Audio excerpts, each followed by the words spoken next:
If the Steelers were to trade back in the NFL draft, who would they most likely be able to trade with? We'll look at those options, why center might not be the first round pick, and all sorts of NFL draft talk around the Pittsburgh Steelers. I'm your host, Chris Carter, joined today by Alan Saunders. This is the Locked On Steelers podcast. Let's get into it. You are Locked On Steelers, your daily Pittsburgh Steelers podcast, part of the Locked On Podcast Network, your team every day.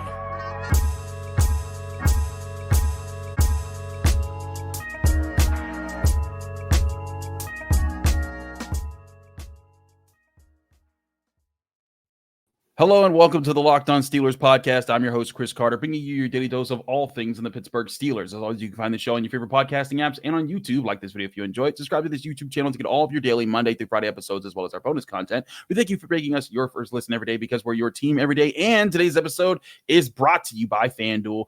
FanDuel Sportsbook, the number one sportsbook in America. Make every moment more. Right now, new customers get $200 back in bonus bets with any winning $5 bet or more. That's $200 if your bet wins. Visit FanDuel.com/lockedon to get started. As I said before, we're joined by our man, Alan Saunders of SteelersNow.com. We always love to have Alan on the show. Alan, welcome back. I wanted to talk to you about trade possibilities because, let's face it, Omar Khan is a madman, and he's not going to let either of us rest. So that means we need to be looking at potential draft day trade scenarios. And we'll eventually get to trading up, and we can even talk a little bit about it here. But I wanted to highlight the possibilities of how the Steelers could trade back in the first round and try to get more draft capital to allow them to move up in the second round, particularly because there are going to be – the Steelers have several needs this year. And, you know, you could look at corner, you could look at tackle, you could look at center, you could look at receiver. That's a lot of different positions. And then you can still say other positions too, like D-line. But those four positions, they have 4 picks in the first 3 rounds, and that's nice. But they may want to make sure that one of those picks is kind of like, you know, not at the same level of Joey Porter Jr. getting 32nd overall, but in the higher end of the second round, like they were able to double up last year. Have you gotten a chance to look at possible trade back partners and who might be the best fits for the Steelers to do that with? I have. And I even have a pet trade that I think would be perfect for the Steelers.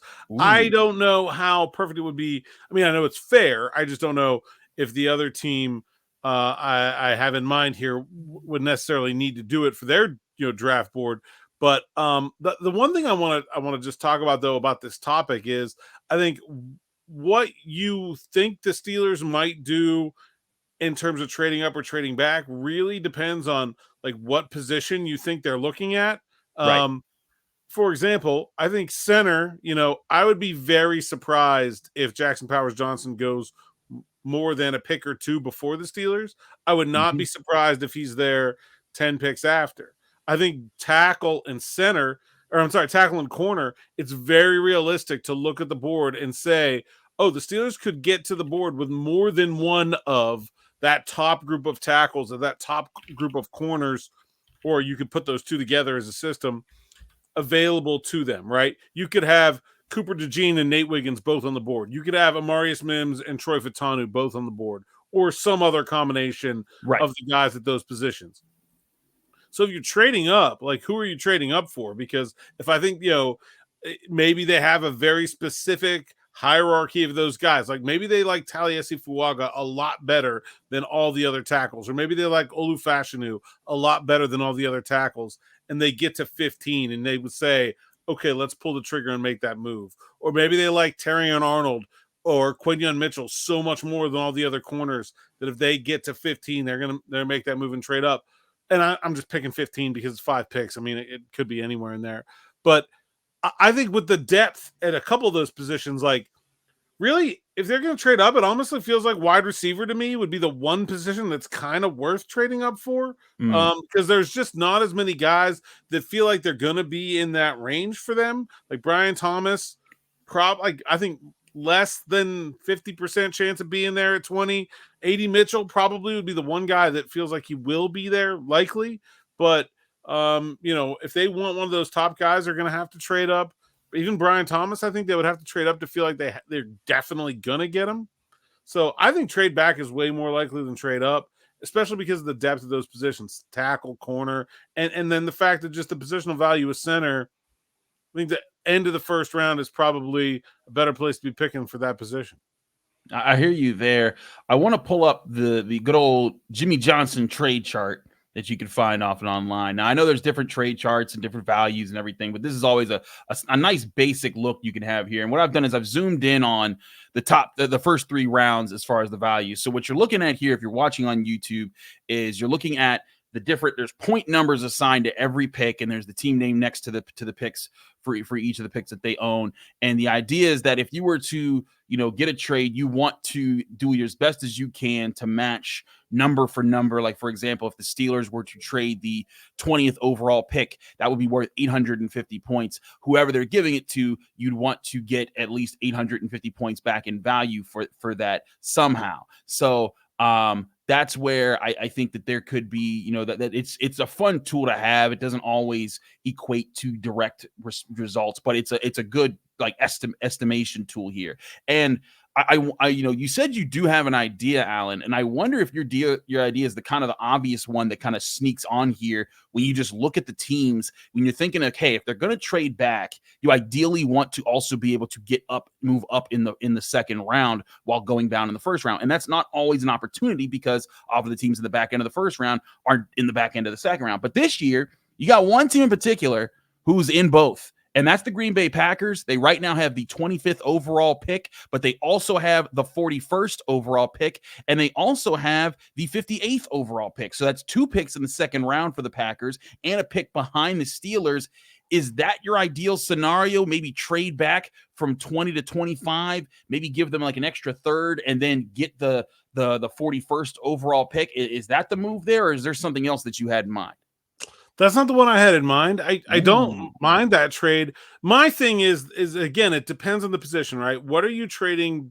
What are you hoping to get with this trade up in the second round? Because I think you can get a starting wide receiver at 51 without trading up, right? Sure. And so I think, that's one of their big needs. I think they can get that at 51. They might even be able to get that at 84, to be perfectly honest. It's very deep at wide receiver. Class.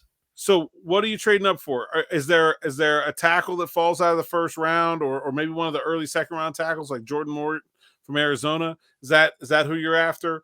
Or are you trying to draft one of these top tackles or corners in the first round and then land Zach Frazier in the second round? That seems like the thought process of a lot of Steelers fans. My concern about this trade is that is 41 far enough up to make sure you get him? I don't know that it is. Now, if you get to draft day and pick 41 rolls around, it's already too late. You have to make the trade ahead of time, knowing, okay, we're making this trade. And I think the Steelers have put themselves in such a bad situation at center with nobody on the roster, where if they're not going to draft a center in the first round, I'll say this right now, the Pittsburgh Steelers are going to overdraft a center. They have to. Because there are only 3 or 4 guys that project as day one starting centers, and they have to get one as things stand right now. So they have to reach for one. And that means either taking Jackson Powers-Johnson at 20, or it means trading to a place where you're sure you're going to get one of those other guys. And I just don't know if 41 is sure for Zach Frazier for me. I mean, I think it's in the ballpark. Right now, the NFL mock draft database has him at 42nd on their big board. So you're certainly in the correct neighborhood, but not a definite one. But I don't know if you're sure. Right. And so for me, the trade that stands out to me is you could trade down to Arizona at 27 and then they have 35. Now, who are you going to get at 27? Well, I mean, you're probably not going to get Amarius Mims anymore. You're probably not going to get Terrion Arnold or Quinyon Mitchell anymore. But I still think at 27, you'll have one of those top, like Tyler Guyton will probably be there. Kool-Aid McKinstry will probably be there. There's a chance someone like would Cooper DeJean be there? Cooper DeJean could be there, right? You might still have Jackson Powers-Johnson on your board at 27. You'll probably have Graham Barton on your board at 27. A.D. Mitchell, I think, starts to look real good at 27. I agree. And so I think you still have some good options there in terms of high upside guys. It's not like you're trading so far down the first round that you're losing the chance to get, a perennial Pro Bowl kind of player. And I think that at 35, I think you feel very good about getting Zach Frazier.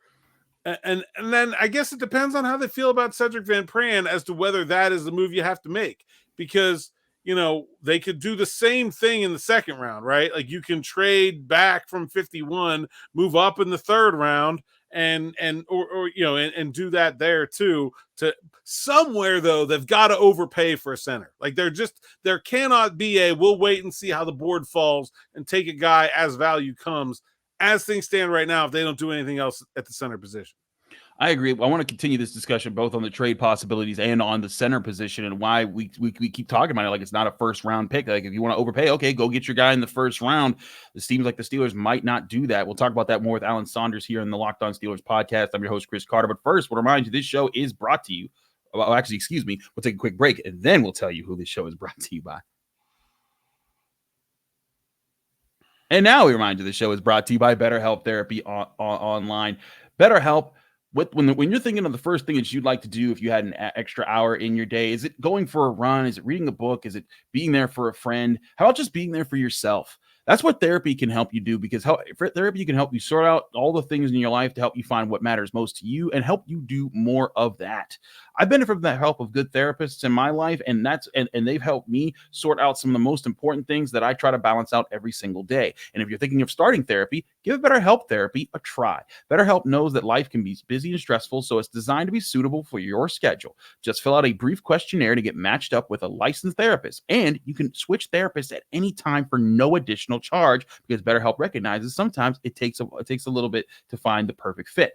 Learn to make time for what makes you happy with BetterHelp. Visit BetterHelp.com/lockedon to get 10% off your first month. That's BetterHelp, HELP.com/lockedon.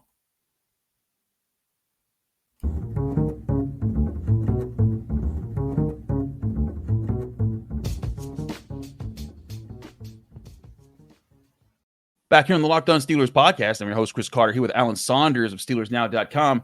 Alan, let's get back into this talk here. Before we get more into center position, I like the idea of trading back with the Cardinals, because I was looking at the Packers because they have all these different picks, but the Cardinals do something better. If you want to get you'll be sure to get your guy in the early part of the second round, especially if it's center. That is ideal at 35th overall. But if you look at the values here, if you traded back, if you're looking at picking up the 27th and the 35th, it seems like the almost even thing to do would be to just swap firsts to swap seconds, and that would be an interesting move there. Just to I feel like that wouldn't be enough if you're the Steelers. Like you're just giving up your first round pick for a lesser first round pick to get a better second round pick. It feels like you'd want to try to sweeten that deal a little bit there. The point values chart, it's close to working there with those numbers just dead even in those trades. Is that how you would go about it if you're the Steelers, or how do you see, if you're trying to get that 35th overall pick, what would you pile on with the 20th pick to get it? No, I would just do the first and the seconds. I think that's pretty close to fair. Maybe you can get Arizona to throw something else in, but I mean, I think that lines up pretty much with what the chart value is. Now, like I said, there has to be a player that Arizona wants to come up and get. That's the part of this that's missing, right? I mean, it can be fair, but that doesn't mean they're going to agree to it. Like they need somebody that's there. What is that? Leatu Latu? Is that, do they really like one of the corners or tackles and they're afraid they're not going to get to 27? The other thing is, when you're talking about doing this, you kind of got to feel out the team you're trading with about who they might want to come up for, because right. That matters. Like, for example, I think 2 picks down to Philly, if the Steelers have an option, like let's say they get to 20 and they really the J.C. Latham and Marius Mims are both on the board. They really like them both. They could feel like they could go either direction. And okay, well, Philly's not trading for a tackle, so they come up to 20. Even if Miami takes one of the other ones at 21, you still get the other one at 22, and you pick up some draft capital to get your guy. but don't pull that with 2 corners because Philly's coming up to get one. Yep. And so, it really depends on the team that you're trading with to see if it's a good fit, and they have to have that player that falls there that they're really, really willing to pay to come get. I think that's part of it too, is exploring who wants what, right? And that's the other part of scouting that I think that people overlook. We often talk about, what's the player value, but it's also what other teams value, what other teams need if you're looking at what it is. And so that's part of what you do there. I mean, heck, that's how the Steelers made so many trades last year, right? It was like they were saying like, hey, who could want to move up and get this pick so we can move down and then get our 4th round pick back so that we can go get a Nick Herbig in a little bit here. Looking at, who do you want to trade ahead of to make sure that you get Broderick Jones, and who might be amenable to a trade like that. Those are all things that I think the Steelers are certainly calculating right now. And the Eagles are an interesting team because here's the thing, and someone who's looking at the chart might say, well, wait a second. Yeah, sure, the Eagles are behind the Steelers in the first round, but they're not ahead of the Steelers in the second round. In fact, they're behind the Steelers. But if you're able to pull this off, let's say you trade back in the first, and then maybe you throw in a third of your own, and then you get the Eagles' second round pick. Then you have 51 and 53. Then you have more draft capital. The Eagles have 2 seconds. They have 50 and 53. Well, so I missed that 50. You so can you go, could you do can either go one of maybe those. either way, right? Yeah, you got some options there. So you have options, like you said there. But let's say, so but the difference between 20 and 22 isn't that huge of a, as far as the value wise. So I feel like you'd have to sweeten the pot a little bit with maybe a 3rd round pick there to get one of those seconds. But if you had 2 seconds, then all of a sudden it's like, all right, now you can use that to get your ammunition to move up in the second round.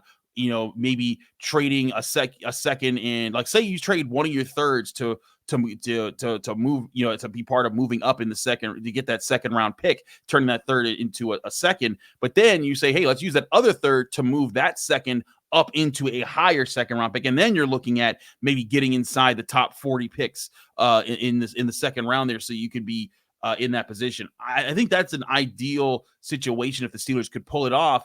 I just wonder, again, if there's a certain player that if they fall to 20, the Steelers are just like, nope, can't do it. Sorry, we got to run to this podium right now.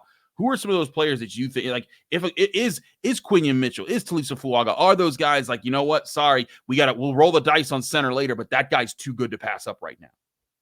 I'm not really sure there is one. Like, I mean, Talisa Fuaga, I think, would be really tough to pass up. I also don't think he's likely to be there.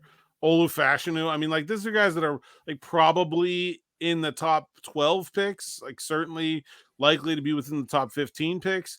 And so I don't really know that there's a player that falls to the Steelers, like Brock Bowers. I don't know. Like, I don't know. Like, it doesn't really feel like to me there's one guy they would have to have so badly that they would not consider trading out.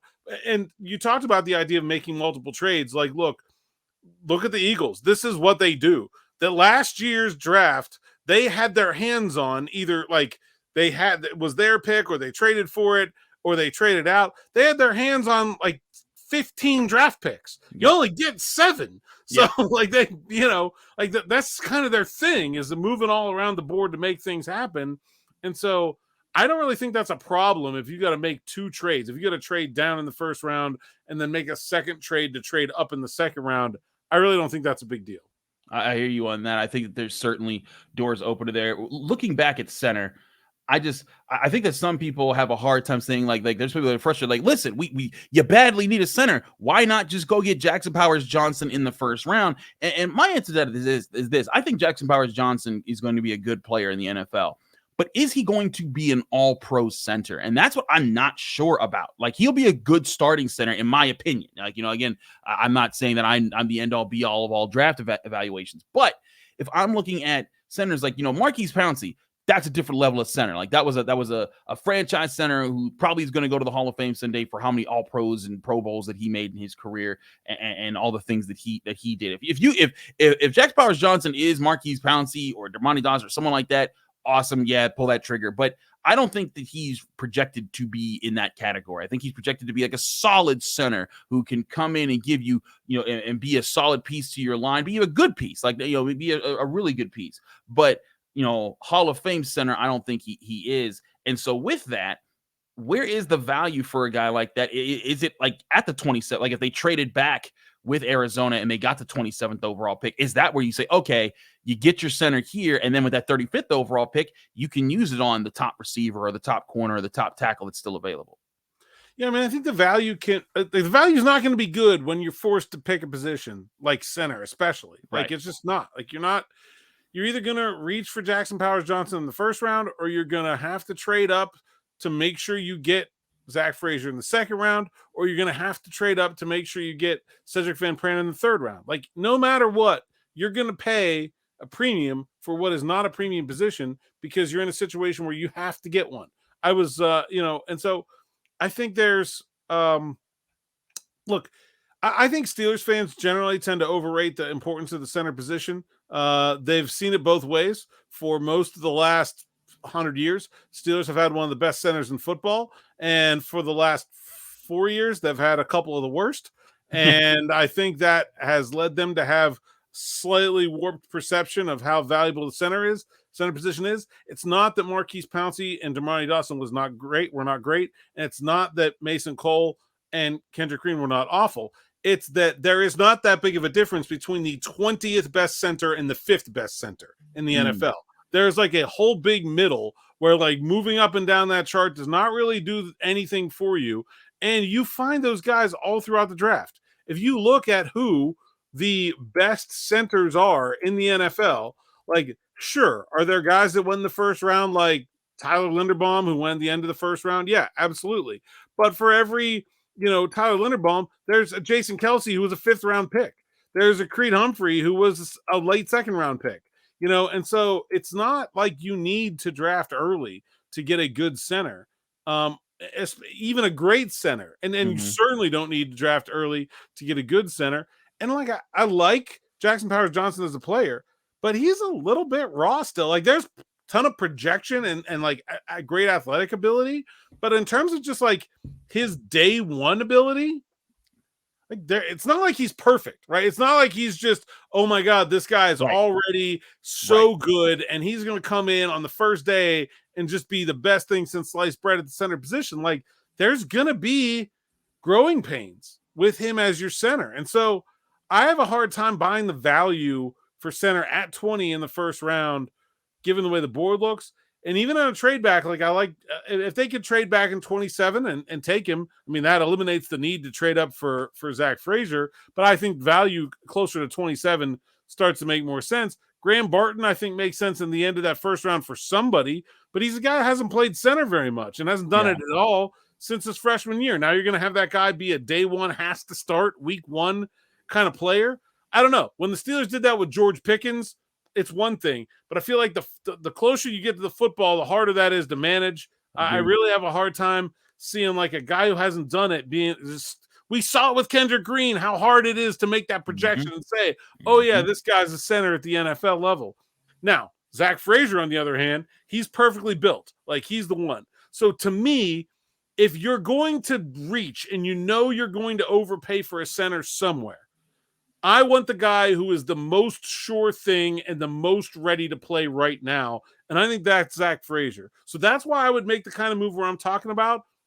And look, they have 2/3. They don't have to trade down in the first to move up in the second. They can just eat one of those 3rd round picks and move up and make it happen. Right? It doesn't have to be that way. But I think somehow they've got to move up in the 2nd round and get Zach Frazier. I know they like him. I know they're comfortable with the player. Grew up down the road at Fairmont. That probably had him on their radar for a very long time. And so I think, that feels like a better reach for me than taking bad value in the first round and Jackson Powers-Johnson. I want to talk more about other positions that the Steelers should be looking at. We'll do that here on the Locked On Steelers podcast right after this. But first, I want to remind you this show is brought to you by FanDuel Sportsbook, the #1 sportsbook in America. The sports calendar is loaded right now, and FanDuel is making it even more exciting to get in on the action. Right now, new customers at FanDuel get $200 back in bonus bets if your first bet of $5 or more wins. That's right.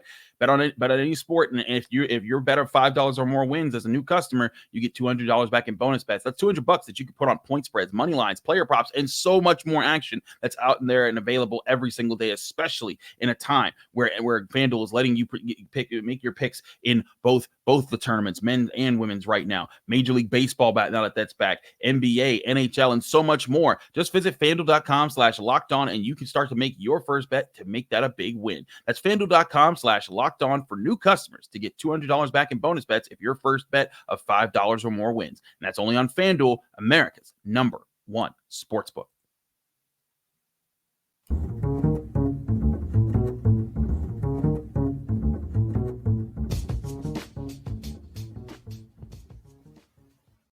Back here on the Locked On Steelers podcast, I'm your host, Chris Carter, here with Alan Saunders. Alan, there's some positions that I think are interesting for the Steelers to look at multiple parts in the draft to get a guy early and then maybe also get a guy late.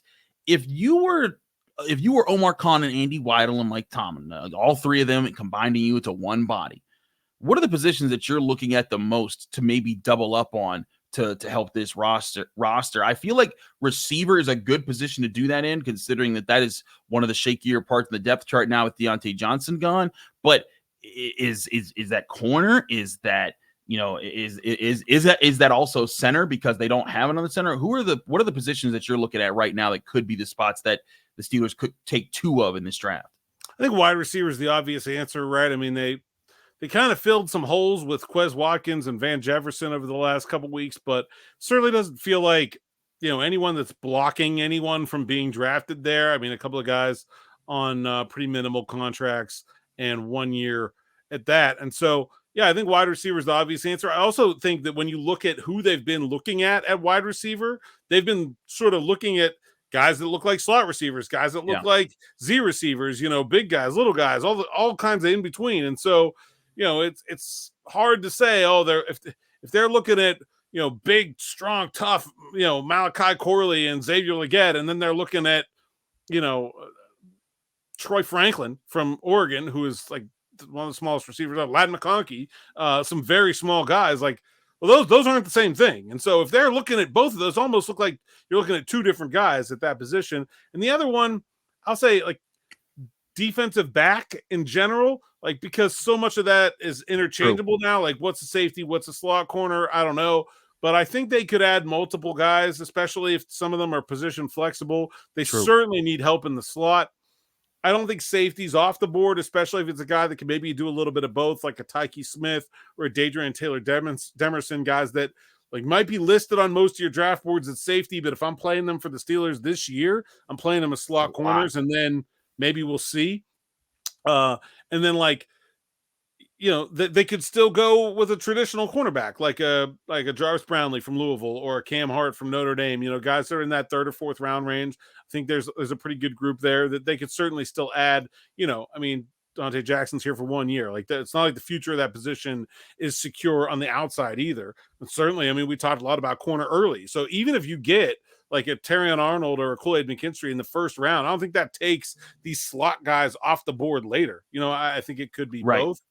The one last one I'll throw out there that's maybe a bit of a wild card is like defensive line. I know they have bodies, but I don't know. I wouldn't shy away from going that way twice either. Certainly doesn't seem like they have much of a plan for DeMarvin Leal.